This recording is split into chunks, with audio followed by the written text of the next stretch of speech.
Welcome to Umbrella Rebellion. I'm Marcy. And I'm Dee. We are finding healing after leaving a cult. We will be discussing abuse and personal experience with the ATI, IBLP, and fundamental churches. Trigger warning. This podcast may contain descriptions of various forms of abuse. Please take care for your safety and well-being while you are listening. If the content becomes too much for you to handle, please turn this off. We hope to expose harmful teachings that lead to and justify abuse, with the hope that those that are experiencing abuse can find support and escape from it. I have to apologize. I did not realize when I was recording on StreamYard that my internet connection really sucked. So there's a little bit of lapse in the frame versus the audio, and I could not get it to sync without spending a lot of time on it. So just want to apologize. Also, welcome back to the podcast. It's been a while. So you might want to listen to this one without looking at it because my mouth does not always match up with the words. It was driving me crazy editing it. Also, I am going to work on a different way to record so I don't have to depend on my internet connection because I live in a rural area and it sucks. So we're going to be working on that. Hello, Rebels. It has been a while since I've gotten a full episode done. I hope you have been enjoying the shorts that I've been publishing since I haven't had a whole lot of time to edit and haven't been feeling well enough to edit lately. Shorts is the way I can get information out. And so I've been trying to do TikTok shorts and then I publish them on YouTube and Facebook and Instagram. So I hope you're liking those. So I scroll on TikTok a lot and I have come across a few new pages that I've seen, and I came across this really interesting one, and somebody asked me to cover this because it's pretty interesting. The TikTok creator that I saw the video on is called The Glory Hole, as in a whole number or a hole of something, not a hole in the ground. Glory Hole Memoir. She is an author of the book Holy Disobedience. She is a survivor of Seventh-day Adventist. She speaks a lot about the Seventh-day Adventist on her page. Does she have her name on here? I think her name is Melissa. One of the things that Melissa was talking about was how different cults had control over the hair of their members. I was like, oh yeah, I remember seeing somewhere, I couldn't remember where, in different IBLP materials over the years, stuff about hair. So I was like, ChatGPT, help me find this. Found some things, and oh my goodness, worse than I thought. I remember it being bad, but it's worse than I thought. Let's just dive in to the first document. I'm going to share two smaller documents, and then we're going to jump into a wisdom booklet that kind of goes into depth. And man, it's so much information that there was no way I could do this without doing a full episode and break it up on TikTok. So we're going to start with Biblical Principles of Hair Length for Single Ladies, a study of 1 Corinthians 11:16. From what I understand, and I kind of figured this, but the information that I found looks like this was gone over during like an Excel. Oh my goodness, I cannot read that on the screen. Hopefully y'all can. They have, of course, 10 principles. So I'm not going to go into depth on this, but we're just going to kind of go real quick. The instructions on hair are God's ordinances. Now I praise you, brethren, that ye remember me in all things and keep the ordinances as I delivered them to you. Apparently the Bible has rules on hair, which I remember something in there about it. He's trying to tell you what the Greek word ordinance is, and he, hermeneutics or whatever it's called, makes up his own belief system on what the Bible says. Oh, and then you have the second type of traditions, which is through written and oral communication down through the centuries. Because in modern day, we want to follow everything that they did back then. We don't want to evolve in our appearance to fit the times. That's really interesting, isn't it? We're going to get to like the era of his hair stuff, and you're going to see how, like, if you're going to go by the Bible, wouldn't you go by what they were doing with their hair back then? He has some verses he quotes. Therefore, brethren, stand fast and hold the traditions which ye have been taught, whether by word or our epistle. How many of the Old Testament traditions did ATI IBLP make you follow? I'm curious. Pick and choose. They pick and choose. It's plain and simple. Now we command you, brethren, in the name of our Lord Jesus Christ, that ye withdraw yourselves from every brother that walketh disorderly, and not after the tradition which he received of us. 2 Thessalonians 3:6. Again. Okay. Number 2, God's ordinance on hair relates to his authority. But I would have you know that the head of every man is Christ, and the head of the woman is the man, and the head of Christ is God. 1 Corinthians 11:3. The term headship contains all the elements necessary to communicate God's protection, provision, instruction, and direction to those under authority. Number 3, disregarding hair ordinances dishonors headship.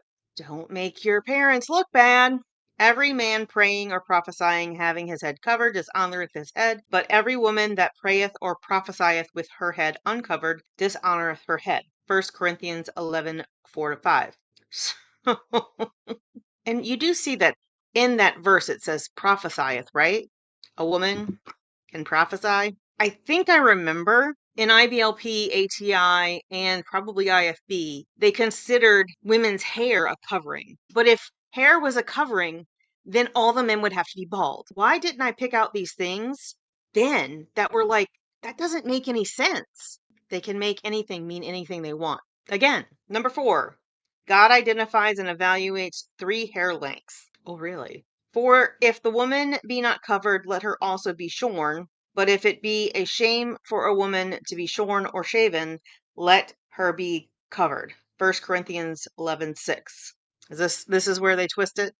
Let's see. The 3 hair lengths in this passage are 1, to be covered, i.e., long flowing hair. C, further explained in verse 15, but if a woman have long hair, it is a glory to her, for her hair is given her for a covering. That's where they get the whole hair as a covering. But if hair is a covering for women, why isn't it a covering for men? So confused. Number 2, to be shorn, i.e., to be cut short or cropped. And number 3, to be shaven, i.e., removed as with a razor. The question could be raised, can a woman's hair be too long?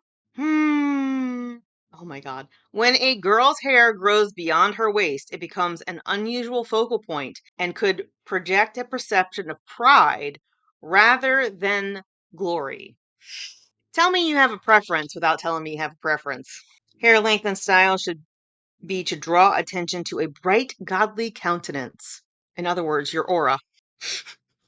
For a religious group that was so against witchcraft, there's so much witchy stuff in here. I'm just saying. So there was one thing that I must have just not registered when I was reading it. I kind of skipped over it that I thought was extremely important. So editing D here wanted to highlight under number 4. So we talked about the hair length drawing attention to a godly countenance.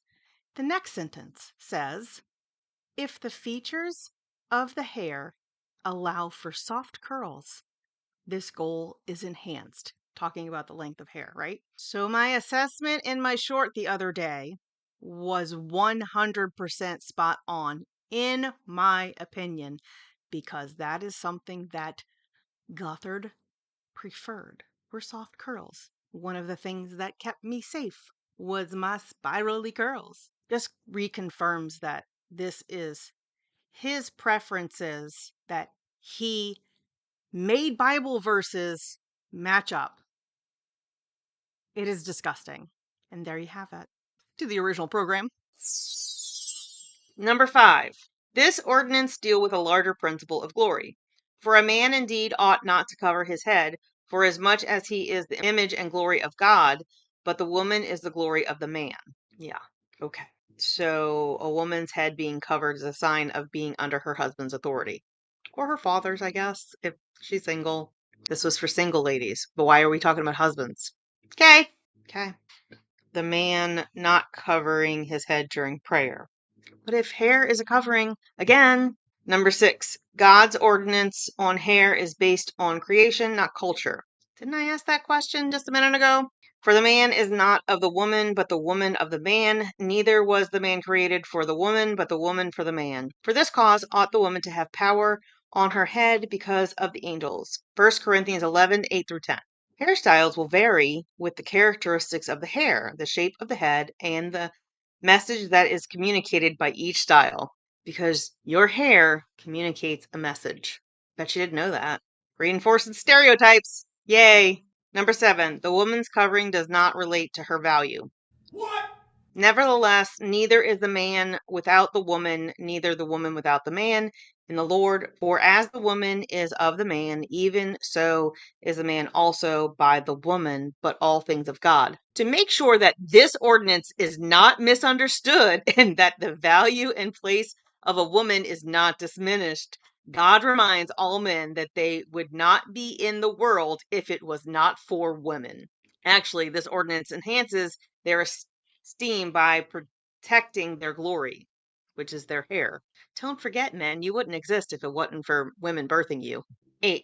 Long hair is determined by comparison with men's hair. But didn't Jesus have long hair? Like, I remember a verse somewhere in there that men had long hair back then. I'm so confused. Judge in yourselves. Is it comely that a woman pray unto God uncovered? Doth not even nature itself teach you that if a man have long hair, it is a shame unto him? 1 Corinthians 11:13-14. I am not a historian, but I think my recollection is correct that in those times men had longer hair than we typically see today in like the Christian fundamentalists hairstyles, like shoulder length or right past the ears or whatever. So there was a difference between men and women's hair, and so maybe it was just don't wear your hair like women so people know you're a dude. I don't know if that was important back then, I guess.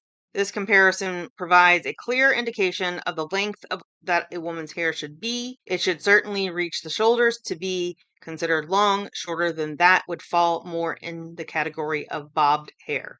God forbid you have bobbed hair. Number 9. Long hair provides spiritual protection for the woman. For this cause ought the woman to have power on her head because of the angels. 1 Corinthians 11:10. Apparently, the angels are significant.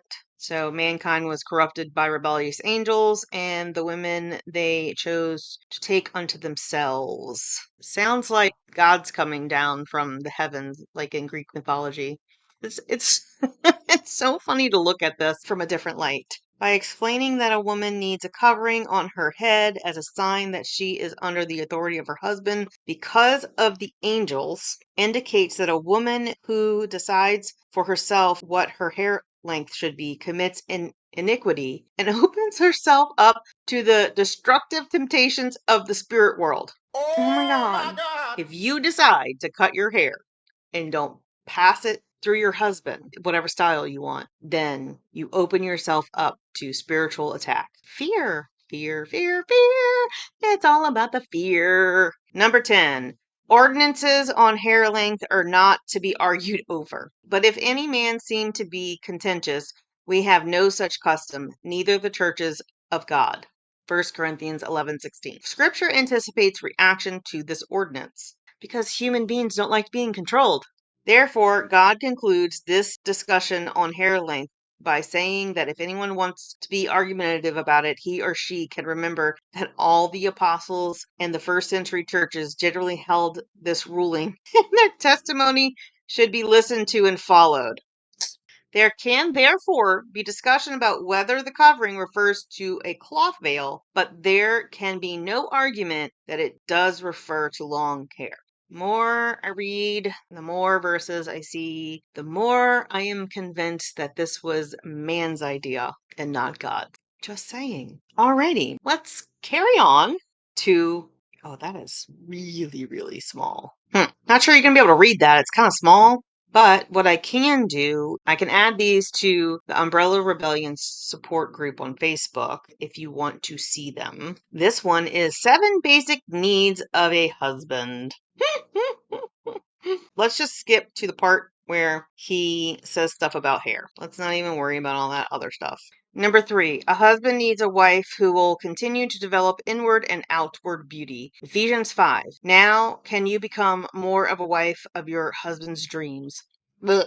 A, hair. Symbol of being under authority. Then hair is given for her covering. Hair is a basis of spiritual protection. Hair is a woman's glory. Hairstyle must reflect the husband's wishes. Femininity versus masculinity.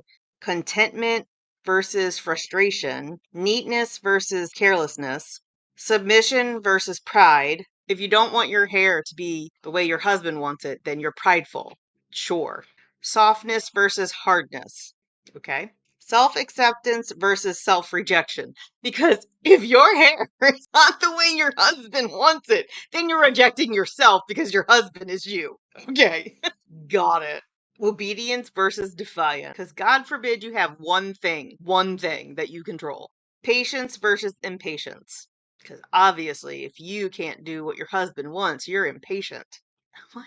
Personal organization versus disorganization. Your hair tells all that. Okay. Personal discipline versus inconsistency. Oh, is this not just about hair? Are you saying that that's your inward and outward beauty? Your outward beauty is a reflection of your inward beauty? Extra time and effort. Expression of reverence. I spend not a whole lot of time on my hair. Okay.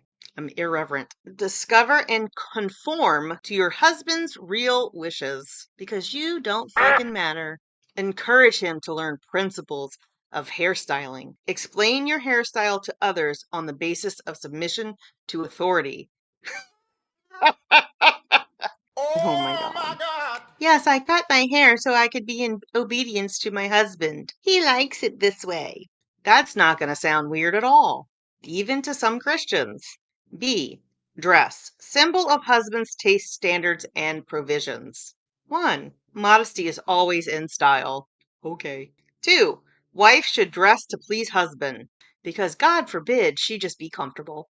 3. Dress should draw attention to her countenance. We're going to get into that. Explain how colors, lines, patterns, and accessories affect your appearance. Right? Vertical versus horizontal stripes. Remember that what your husband likes, he enjoys seeing often. Because if you don't dress the way he wants to, he's going to go find somebody that will. Implied. C. Care of clothes, symbol of gratefulness. 1. Cleanliness is a part of godliness. Because having any food on your clothes when you have 10 children is just not acceptable. Being wrinkled when you have 10 to 12 children, never heard of. 2. Clean and mended clothes allow flexibility. So do pants. Eliminate unused clothes from your wardrobe because you don't want to be a glutton with your clothing. D. Home. Symbol of husband's wisdom, provision, and protection. 1. A man's message is determined by what happens in his home. 1 Timothy 3:4. I'm not even going to look at that one. 2. Convictions and character are formed in the home. Oh, did I forget to skip the page? Yep, I forgot. I forgot to put this page up. I don't even know if y'all can read it. Sorry, I was reading ahead and I forgot to go to the other page. I'm not starting over. Too much editing. I'm sorry. I'm not perfect. 2. Convictions and character are formed in the home. 3. A wife's spirit sets the atmosphere in the home. Because a man's spirit never affects the home as the head of the house. Now I see why all the men try to get a cop out from being responsible for what happens in their home. Because it's the woman. It's all the woman's fault. Keep the home free of clutter. I'd throw it all away if I could. Train the children to be neat and clean, especially those babies. Provide good music throughout the day. None of that rock and roll, devil worship music. Wisely appeal for needed home repairs. Because if you don't appeal, then your husband won't do it. And that's not him not taking care of you. That's you not asking right. Oh my God. I want to throw up right now. Here we go. E. Weight. Symbol of husband's leadership and self-control. Number 1. God is concerned about overeating and overweight. Proverbs 23:21. 2. Physical or spiritual causes can produce overweight. 3. Weight control requires consistent conformity to God's principles of living. 4. Fat cells don't go away once formed. Oh my God. Okay. We need to Google something real quick because I think I know the answer to this, but I don't want to give you false information. Like some people just want to spout bullshit and they have no idea what they're talking about, Mr. Gothard. Hold, please. Let me pop this. This is from Medical News Today. Let's look at it. Your fat cell numbers remain constant throughout your life. You can pause and read, but the gist of this is that fat cells die and regenerate at the rate in which they die. So, heavier people, their fat cells die off faster and they regenerate fat cells faster. But basically, it's a balance of when a fat cell dies, a fat cell forms, and you pretty much have the same fat cells throughout your whole life. Huh. So Peter Arner said this is based off a study. The results may, at least in part, explain why it's so difficult to maintain the weight after slimming. The new fat cells generated during and after weight reduction need to fill up their lipids rapidly. Interesting. The study uses a combination of two unique procedures. The scientists were able to determine the age of fat cells in the body by measuring the incorporation of radioactivity from the atmosphere into the DNA of that fat cell. Two, they compared the mass of the fat cell in relation to the full amount of adipose tissue in an extremely large number of human subjects whose body weights varied widely. Interesting. I mean, I know it's like, when was this published? This was in 2022, so I realize that this is science that would not be available to him at the time, and maybe his understanding of it was right for the time. I don't know, but still, it's icky, right? You agree? Even in the late 60s, early 70s, mid 70s, early 80s, kind of icky. But I know the whole diet culture was ramping up about that time. Let God and your husband know you care about your weight. Shouldn't we focus on being healthy and not just weight? Okay, whatever.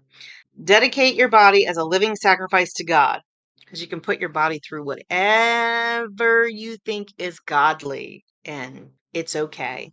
Like fasting. And I say that in Bill Gothard had a very unhealthy view of fasting. Pray that God's body will honor his reputation. And all the fat Baptist preachers say amen.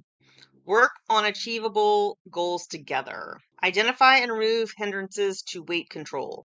These are your hindrances to weight control: bitterness, wrong foods, wrong meal times, medical problems. Yeah, if you eat at the wrong time of day, you're shit out of luck. F, a meek and quiet spirit, basis of a wife's beauty. Remember how we've talked about fundy baby voice? That's essentially what they want you to sound like, to be meek. A very quiet and demure voice, sing-songy and blah, blah. Okay, anyway. 1, meekness is yielding rights, because nobody has rights in God's world. Is that why they're okay with rights being taken? Shh. 2, a quiet spirit is conquering fear and worry. What? You can be screaming on the inside, but as long as you look fine on the outside, you're conquering it. Separate your rights from your responsibilities. Yield your rights and expectations to God. Can't be disappointed if you have no expectations, and if you don't have any expectations of having any rights, and anything that happens to you is God's will, and just have to suck it up and take it. You wonder how people got abused in this cult. I don't. Visualize how godly character can result from disappointments. Visualize. Conjure up an image in your brain of how godly character can result from disappointments. So this is basically setting up women to never feel disappointment, ever, in their spouse. And if they do, it's their problem. Their spouse is not letting them down. They're the problem. It is all directed to the women being the problem. There's more. We're almost done with this. And this is only one section of this 7 needs a husband has, or whatever. G, poise, symbol of husband's training. Oh my God. Because your husband has to train you to be poised. You're not a child. You are an adult. 1, basis of poise is contentment. 1 Timothy 6:6. 2, basis of contentment is self-acceptance. But by self-acceptance is your husband's idea of what you should be. That's not self-acceptance. That's making yourself into what your husband wants you to be. That is not yourself. That is what he wants. That is so fucking twisted.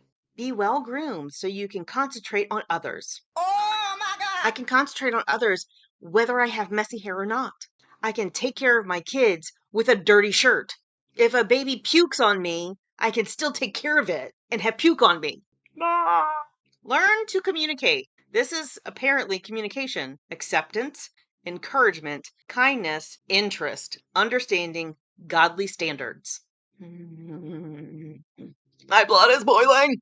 Okay, now the wisdom booklet. This is wisdom booklet number 15, and we are going to have to jump to like the end. Okay, this is your medicine resource. If you're not familiar with the way that wisdom books are set up, they have sections for different topics like history and I don't know what else. But anyway, one of them is medicine. Supposedly, he chooses a topic in the Bible that relates to something medical, and apparently your countenance is under medical or medicine. Understand? Okay, this is getting interesting. This is where it gets really good. Learn 10 ways to direct the eyes of others to your countenance. In other words, to your face. Because that's the only thing that matters on a woman's body. I guess a man's too. Wear a smile. Your face reveals your inner attitudes, your needs, your joys, your struggles, and your victories. A cheerful countenance provides a ministry of encouragement for others. If I just plaster a smile on my face, nobody will know how miserable I am on the inside. Shiny, happy people. Okay. And that's why that documentary was titled that way. 2. Choose colors which enhance your skin tones. Okay, so he tells the story of this German art instructor, Johannes Eiten. So according to Gothard, Johannes Eiten noticed that his students consistently chose colors for their paintings that were complementary to their own skin tone, hair, and eyes in both tone and intensity, which is bullshit. There is no mention that this observation was made anywhere that I can find. And basically, this man is like the inventor of the color wheel for, compare and contrast colors, hues, and all that. And then from there, the fashion and makeup industry kind of adapted the color palette for them, right? So he does say Eiten's theory has been adapted to the 4 seasonal palettes, which is the 4 seasonal palettes was part of his like curriculum when he was teaching art. You have the winter palette, the summer palette, the autumn palette, the spring palette. Anybody that knows fashion, which I don't know a whole lot about, but I know enough that there's colors for all the seasons, right? When you wear the right colors next to your face, your complexion is smooth and clarified. So I get it. Some people can't wear some colors and they look different because it either washes them out or it's just too contrasting or not enough contrasting to their skin tone. Whatever. Yeah, okay. I mean, the wild things this man says is crazy. When you wear the wrong colors, your complexion will look pale, sallow, or muddy. Oh my God. Okay. Then we're going to go which colors are best for you. So this is all about making sure that people look at your face countenance, whatever. If you're warm yellow based colors, cool tones, blue based colors. So you would avoid this if you're cool tones. You would avoid this if you're warm tones. What? I don't understand this graph. We're just going to skip that. Number 3, choose a hairstyle which complements the shape of your face. Now, I agree. Some hairstyles look better than others based on the shape of your face. But do you see all the compare and contrast here? It's a short haircut and he gets it longer. Short haircut, long, and the turned out girl. Okay. The triangle. I just have no words for the compare and contrast to that because it's not even. It's basically you have curly, curly, curly hair and you're supposed to straighten it. What the fuck? And then straight hair, you're supposed to have it wavy. Can you say preferences were published in this manual? Did you see my short about fetishes? So, and for the men, apparently your face shape doesn't matter, but if you have fine hair, it needs to be wispy. And if it's curly hair, it needs to be all up on here. And if you have thin hair, you comb it over like Bill Gothard. Did I say that out loud? Oh my gosh. Wear special accents near your face. Yep. Men wear a tie. Women can wear scarves and bows, lace trim on collars. I was trying to figure out what period these styles would reflect. Now, never ever did he ever update these styles throughout the decades that he was teaching this. It was always the same. And looking at it, I'm going to say I thought 50s when I hadn't looked at this again, but I'm thinking it's more of like 60s, 70s hairstyles that were prevalent then. That little flip out, definitely not 80s hair. There's that. So you need to wear clothes that fit you properly. Me showing my shoulders. Anyway, clothing that is too snug draws attention of observer away from your face. In addition to declaring to the world that you are not conscientious about how you look. Give me a freaking break. Grooming manual. Okay, let's see what else. So then he goes into more clothing stuff and then avoid eye traps. Eyes are attracted to skin. Are you are you distracted by my skin? Did you come here for the skin or did you come here to learn more? I don't. So stupid. Oh my goodness. Eyes are attracted to teasing. Sheer fabrics and clingy fabrics suggest. How about teach people not to ogle people, whatever you want to call it. Eyes are attracted to written messages. Yeah, you don't want to have, like juicy on your butt. Okay, I would never. It's not my thing. You know what? Who cares?